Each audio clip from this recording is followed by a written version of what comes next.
De provincie stelt duidelijke grenzen aan de eventuele komst van nieuwe kerncentrales in Zeeland en is hoopvol. Ik kan me niet voorstellen dat het Rijk dit soort zaken niet serieus neemt en denkt dit zonder de omgeving te kunnen doen. En verder in deze Zeeland nu vandaag. Dijkverzwaring in meerdere opzichten een uitdaging. En Oekraïense vlat maakt zijn dromen waar in Zierikzee.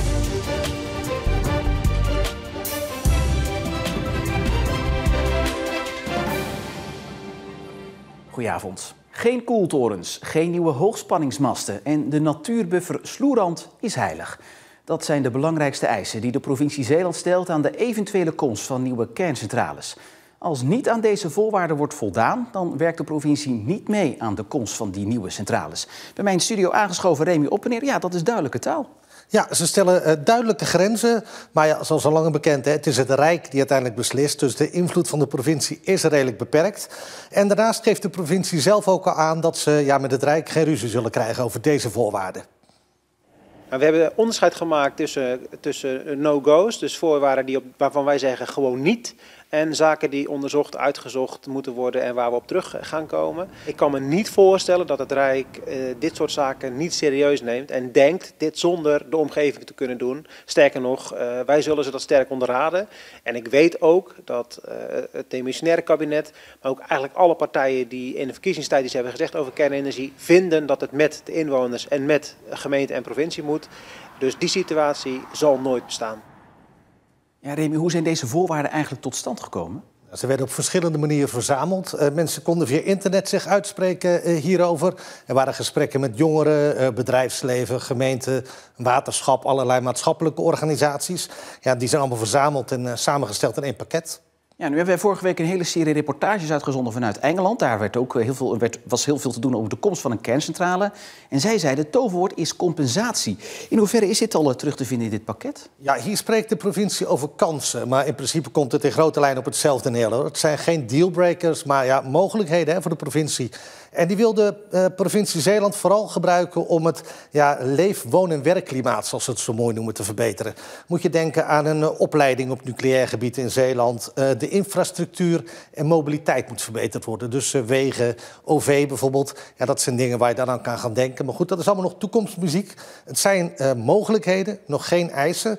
En vormen van compensatie, dat als ze zouden komen, dat dan zou gaan gebeuren. Het is iets dat al redelijk vroeg speelt. Ze houden er nu al rekening mee. En de tegenstanders van de kerncentrales, die zijn het daar niet mee eens. Wat ik ook erg jammer vind, is dat de provincie het alleen maar heeft over kansen en voorwaarden. Ik vind het eigenlijk net zoiets als dat je een huis gaat kopen. Dat is ook een grote uitgave met veel consequenties. En dat je dan zegt, joh, ik kijk helemaal niet naar de eventuele gebreken. Ik neem het gewoon, geen onderzoek of wat dan ook, als ik maar een nieuwe voordeur krijg. En dat is eigenlijk wat de provincie doet. En dat vind ik heel erg kwalijk. Remy, tot slot, wat gaat er eigenlijk met deze voorwaarden gebeuren?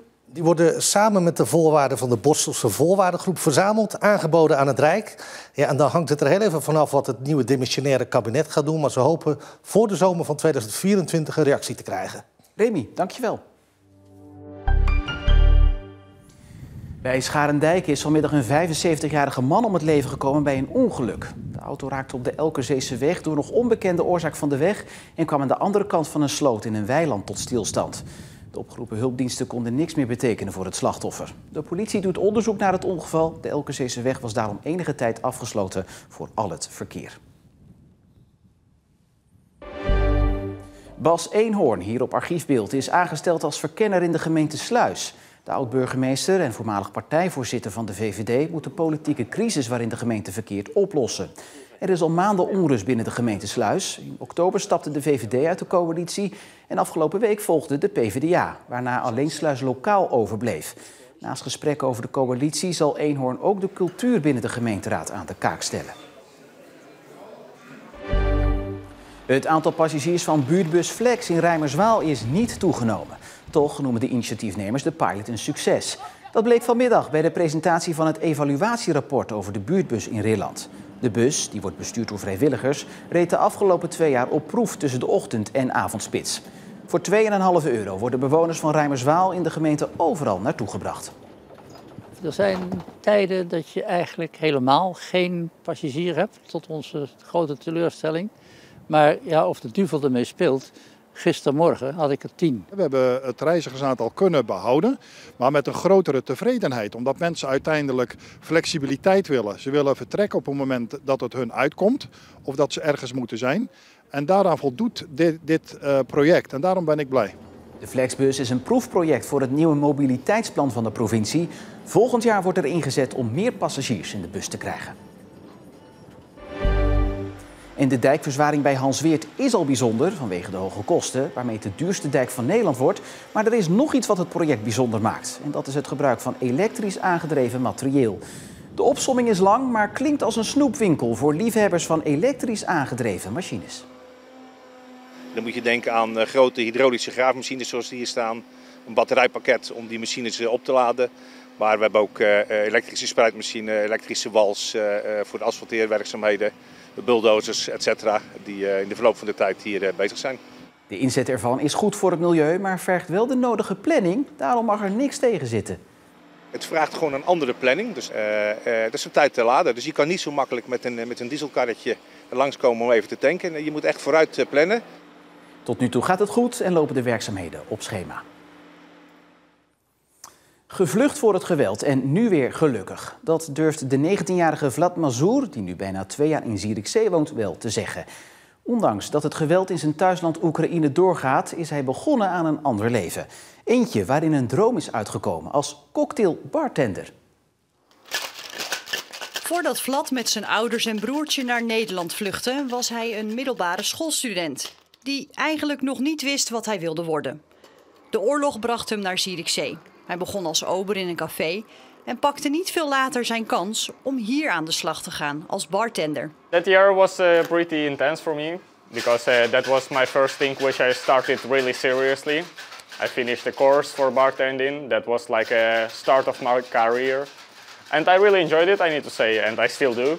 Ook al zegt hij het zelf niet met zoveel woorden, werken als bartender was voor hem een droom die uitkwam. Yeah, I can say it like that for sure, yeah, because for now I also can't imagine myself on the place of another job. I like to work with people, I'm a pretty social person. Also to impress the guests, to give them a nice taste of their cocktail, to give a nice talk and all the things together makes me happy as well. Zijn gedachten gaan nog regelmatig terug naar zijn thuisland. Toch durft hij nu ook hier gelukkig te zijn.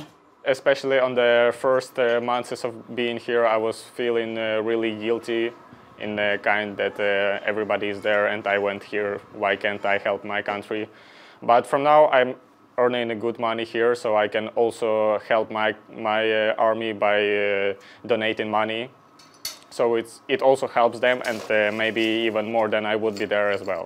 Hij is eigenaar Govert Jansen dankbaar voor de kans die hij heeft gekregen. Yeah, he is the one person which gave me this opportunity to make it up and yeah, to start my new career in my life. Ik help hem graag op weg, natuurlijk achter de bar, maar ook verder in zijn ontwikkeling. Het is nog een jonge man, dus we kunnen veel kanten met hem op. Hij kan zelf ook nog veel kanten op, maar ik vind het leuk dat we hem zo'n start kunnen geven.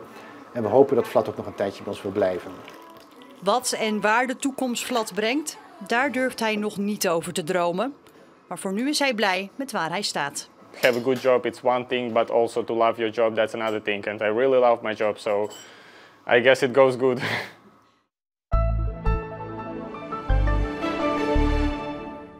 Het begon hoopvol vanmorgen met opklaringen, maar later kreeg de bewolking de overhand. Maar het bleef grotendeels wel droog. Morgen neemt de wind in kracht toe en is het nog steeds bewolkt met mogelijk ook wat regen. En dit keer bij maximaal 11 graden. En zo blijft het weer tot zeker dit weekend. En dan tot slot nog even dit, want aan het einde van de middag werd bekend dat er bij de Brouwersdam een dwergvinvis is aangespoeld. Het dier is al in een verregaande staat van ontbinding. Het karkas werd eerder deze week al gespot voor de kust bij Nieuwpoort. En het dier wordt morgen geruimd. Lekkere, smakelijke foto. En meer informatie over de stranding van de dwergvinvis, of het bijvoorbeeld bijzonder is, lees je bij ons in de app of op de site omroepzeeland.nl.